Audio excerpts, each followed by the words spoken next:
¿Qué tal, Bronies y Pegasisters? Estamos en el mes del amor y la amistad, donde se celebran las amistades que hemos hecho y pasamos todo un día con aquellas personas que amamos. A menos de que seas soltero como yo.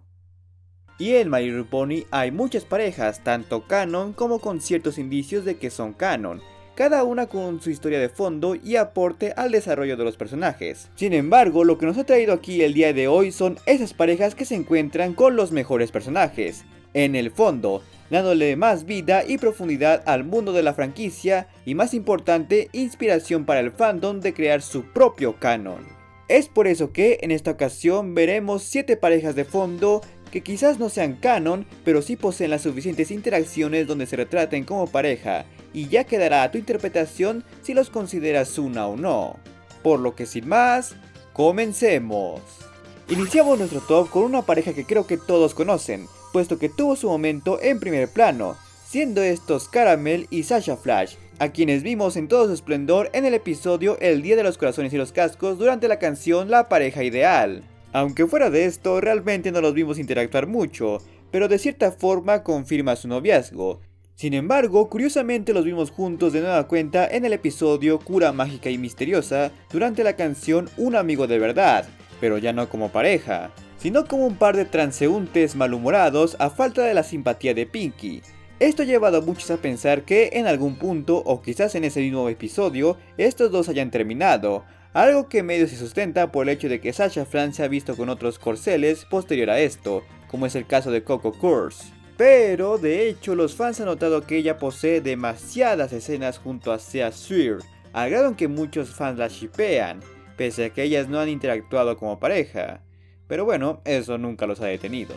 Seguimos con un ship que quizás no muchos conozcan, pero es una fuente de varias explicaciones con respecto a estos personajes, y es el ship de Written Script y Golden Harvest, quienes quizás no posean muchas interacciones, pero las que tienen son bastante claras. La más conocida es esa despedida que tuvieron en el episodio Solo para Mascotas, en donde inmediatamente los empezaron a shippear, pero no solo eso, ya que también se les vio juntos con Dinky Doo, quien por mucho tiempo fue considerada como la hija de Derpy, lo que creó el headcanon de que ellos son los verdaderos padres de Dinky, que sí, puede tener sus incoherencias, pero a simple vista funciona. Sin embargo, esta relación parece no ser tan buena como se plantea, ya que en el episodio Amor y Desamor, que es un episodio ambientado el Día de los Corazones y los Cascos, se ve a Golden Harvest con Coco Cruz también.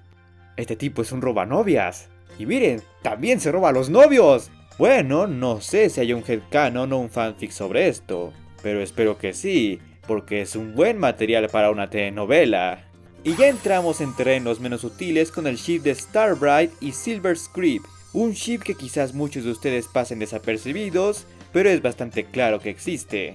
A estos los vemos juntos por primera vez en el episodio Triple Amenaza, compartiendo un agradable y aparentemente inocente momento de convivencia fraternal en un restaurante, en una mesa adornada con rosas, mientras se miran fijamente. Ya saben, cosas que hacen los compas. No hace falta decir que ese breve momento desató sospechas. Sospechas que se hicieron más claras cuando muy sutilmente los podemos ver juntos entre la multitud posterior a ese episodio, siendo su momento más llamativo cuando los vemos en el episodio El Último Problema, donde Starbright está prácticamente recostado sobre Silver Scream, que hasta donde yo sé, eso solo lo hacen los compas más íntimos. Y como cereza en el pastel, en ese mismo episodio, durante la coronación de Twilight, los podemos ver compartiendo mesa con Lara y Bonbon, que como todos saben es otra pareja de fondo LGBT, de la cual hablaremos más adelante, lo que a mi parecer da un subtexto bastante claro.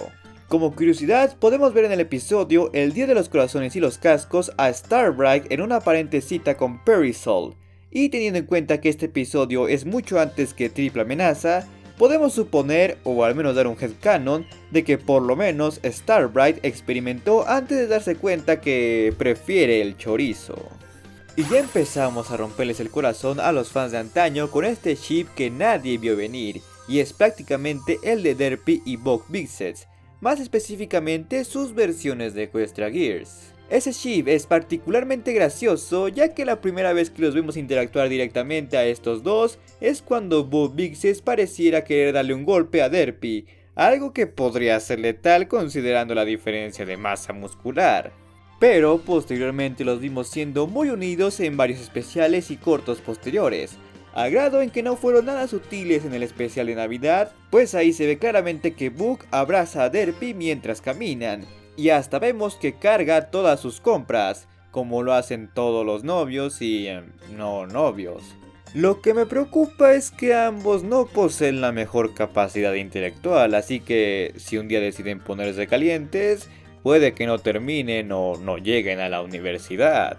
Y si lo anterior no fuera suficiente, tenemos otro ship rompeilusiones con el Dr. Hoops y Rose, o Roxellus para los cuates. Y ya sé que el ship estándar del fandom es Derpy y el Doctor, algo que incluso Hasbro parecía querer realizar, pero prefirió irse por una referencia más directa. Como saben, esta dupla hace referencia al 10º Doctor y a Rose Tyler, quien es su acompañante más famosa, por lo que tal parece que Hasbro no resistió en jugar con eso, una vez que había aceptado el nombre del Doctor. Seguramente todos recordarán verlos juntos en el episodio No es fácil ser Breezy, en donde el Doctor lleva unos lentes 3D haciendo referencia a Doomsday, referencia la cual pueden consultar más a fondo en mi top de referencias. Pero también en Un bocado de la vida podemos verlos juntos mientras el Doctor hace una de sus típicas celebraciones, y eso es solo el comienzo, ya que después tuvieron más y más escenas juntos, al grado en que no era raro verlos abrazados o tomados del casco, tal cual como lo vimos en el último problema. Quizás lo más gracioso de esto es que sería difícil imaginar a una melodramática como Rose haciendo lo que hace Rose Tyler, ya que los lobos malos no suelen asustarse con conejos. Ahora en nuestro segundo puesto pasamos a una pareja querida por algunos y desconocida por muchos otros, y que es completamente canon, siendo la de Curly Wheats y Wheatskid, una dupla bastante peculiar, ya que hablamos de un deportista y un nerd, quienes suelen ser retratados como enemigos naturales, al menos por los gringos, así que tenerlos como pareja no es particularmente usual, fuera de Wattpad. Este ship inició desde la primera película de Equestria Girls durante la canción Tenemos que estar muy unidas, en donde Curly Wheats salva a Wheatskid de caerse de las escaleras, siendo esta su primera de muchas interacciones. Después en Rainbow Rock se les ve juntos más seguido y de hecho el productor Mitchell Borger ya se refiere a ellos como una pareja en la versión comentada de la cinta, y estos encuentros se vuelven más y más recurrentes e íntimos, pues los vemos muy juntos, agarrados de las manos y hasta arrinconados, esperando a que nadie los vea. Incluso, como en el caso anterior, se les ve compartiendo mesa con Lyra y Bom Bom, dando el mismo subtexto, como si de una cita doble se tratase. Y finalmente tenemos una escena de ellos en primer plano en el especial de Navidad, donde intercambian regalos sonrojados y se dan un abrazo. Sí, lo siento Fuyoshis, no hay beso, aunque objetivamente hablando, ningún personaje de Equestria Girls se besa.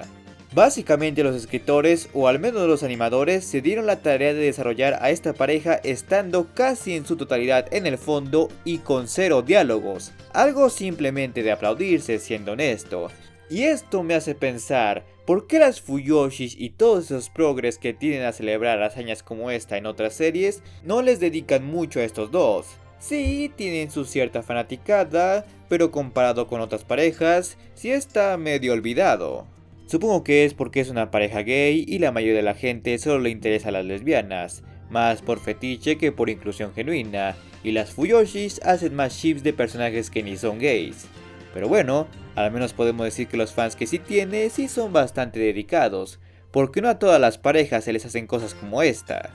Y como seguramente todos veían venir, en nuestro primer puesto tenemos a nada más que a Lyra y Bom Bom, una de las parejas más populares del fandom, al grado en que esta se volvió completamente canon y cuyo nivel de enfoque ha sido tanto que quizás sea incorrecto calificarlas como de fondo, pues casi que cuentan como personajes secundarios y hasta protagónicos en otros medios. Como saben, este ship inició por parte del fandom dado que estas dos se veían juntas muy seguido, algo que es bastante común entre los fandoms, aunque bueno, ya ni necesitan conocerse para ser shippeados. No sería hasta el episodio Un bocado de la vida donde se nos darían los primeros indicios de que su relación es demasiado íntima para ser solo una amistad. Y posterior a eso las veríamos juntas en varias ocasiones, donde tendrían interacciones muy afectivas, y quizás para algunos no serían particularmente románticas, pero es innegable que el enfoque que se les estaba dando especialmente a ellas era de sospechar. Las versiones de Equestria Girls tampoco se quedaron atrás, ya que estas también tuvieron sus momentos de interacción íntima y enfoque,